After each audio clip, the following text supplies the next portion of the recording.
नमस्कार। चलिए आज बात करते हैं एक बहुत ही डरावनी कहानी की, जिसका नाम है अंधक पिशाच। ये एक ऐसी कहानी है जहां अच्छाई, बुराई और धोखे के बीच की लकीर आप कह सकते हैं पूरी तरह मिट जाती है। और कहानी की शुरुआत ही होती है एक ऐसी चेतावनी से जो सच में रोंगटे खड़े कर दे। कोई अलौकिक शक्ति है जो ये कह रही है। बस यहीं से एक पिता के प्यार और एक शैतानी सौदे की खौफनाक दास्तान शुरू होती है। तो पहला हिस्सा, कहानी हमें ले चलती है एक घर में जहां सब कुछ ठीक नहीं है। एक बेचैनी सी है और इसी माहौल में एक छोटा बच्चा विनय अचानक रहस्यमयी तरीके से गायब हो जाता है। उसके पिता हैं अविनाश। उनकी तो जैसे दुनिया ही उजड़ जाती है जब उन्हें एहसास होता है कि विनय घर से बाहर जिसके पीछे पीछे गया वो अविनाश थे ही नहीं, कोई बहरूपिया था।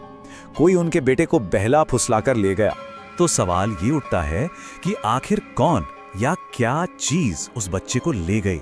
और इसी सवाल का जवाब ढूंढते ढूंढते अविनाश उस एक इंसान के पास पहुंचते हैं जो शायद इस अलौकिक शक्ति से लड़ सकता है। तो दूसरा हिस्सा शुरू होता है।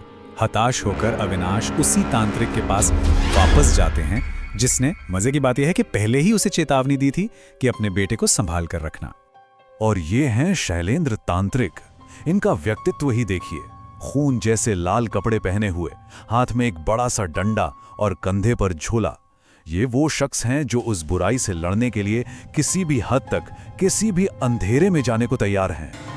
तो अब दोनों निकल पड़ते हैं एक बदनाम भूतिया बगीचे की तरफ।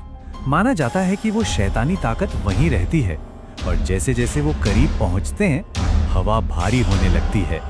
एक अजीब सड़न और मौत जैसी बदबू। ये एक साफ इशारा था कि वो पिशाच आसपास ही है। अब आता है तीसरा हिस्सा, आमना सामना। बगीचे के ठीक बीच में आखिर वो चीज खुद को जाहिर करती है, लेकिन वो दिखती नहीं है।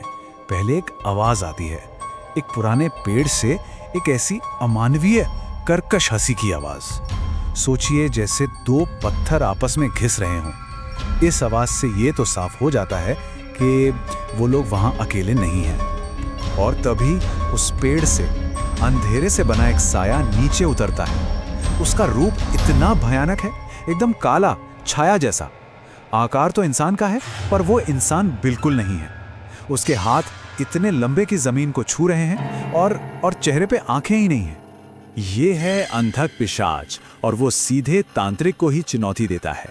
कहता है, तुम्हारी इतनी हिम्मत कि तुमने मेरी सीमा पार की, आज तुम मेरी भेंट चढ़ोगे।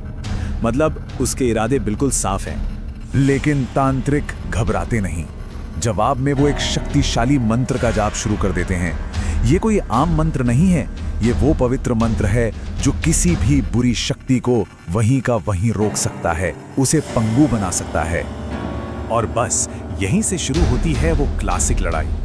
एक तरफ है अंधकार और डर की ताकत और दूसरी तरफ है पवित्र मंत्रों की शक्ति।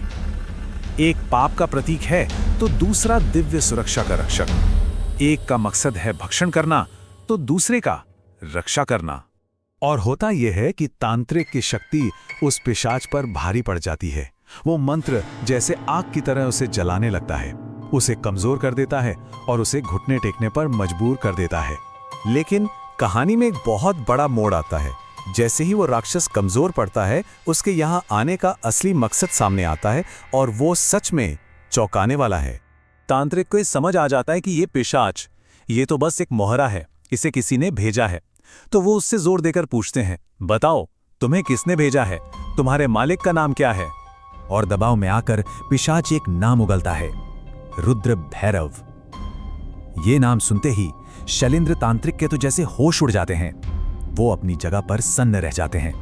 क्यों? क्योंकि रुद्र भैरव कोई अनजान दुश्मन नहीं है, वो तांत्रिक का गुरु भाई है। मतलब दोनों ने एक ही गुरु से शिक्षा ली थी। ये एक आध्यात्मिक भाई था जो अब अंधेरे के रास्ते पर निकल चुका है। इससे बड़ा विश्वासघात और क्या होगा। अब पूरी तस्वीर साफ होती है। रुद्र भैरव शक्ति की भूख में वो वामाचार मतलब काले जादू के रास्ते पर चला गया। उसने अपनी आत्मा को ही बुराई के हाथों बेच दिया और अब वो पुराने जमींदार के घर में छिपा बैठा है और इस पिशाच का इस्तेमाल किसी बड़े अनुष्ठान के लिए कर रहा है। तो अब पांचवा और आखिरी हिस्सा, ये छोटा मोटा पिशाच तो हार गया, लेकिन अब असली लड़ाई और असली खतरा बिल्कुल साफ नजर आ रहा है। तांत्रिक उस अंधक पिशाच को खत्म कर देते हैं। वो धुएं में मिलकर गायब हो जाता है। जो फौरी खतरा था वो तो टल गया, पर ये जीत बस कुछ पल की थी। अब मिशन बदल चुका है। असली लड़ाई उस पिशाच से नहीं बल्कि रुद्र भैरव से है। और खोया हुआ बच्चा विनय, वो भी उसी जमींदार के घर में है। अब अविनाश भी कसम खाता है कि वो तांत्रिक के साथ जाएगा। मतलब अब उन्हें रुद्र भैरव की मांद में घुसना होगा। और जाने से पहले तांत्रिक एक आखिरी बहुत ही गंभीर चेतावनी देते हैं। वो कहते हैं, याद रखना, जमींदार के घर के अंदर जो दिखेगा वो शायद 1000 गुना ज्यादा भयानक हो सकता है। और इसी के साथ वो दोनों कहानी के अगले खौफनाक पड़ाव की ओर बढ़ जाते हैं। तो उस जमींदार के घर की दीवारों के पीछे आखिर क्या खौफनाक राज छिपे हैं? ये कहानी हमें इसी सवाल पर लाकर छोड़ देती है। विनय का क्या होगा और तांत्रिक और रुद्र भैरव की लड़ाई का अंजाम क्या होगा, ये सब अभी जानना बाकी है। दोस्तों, अगर आपको ये वीडियो पसंद आई है तो इसे लाइक जरूर करें और कमेंट में बताएं कि आपको सबसे ज्यादा रहस्यमयी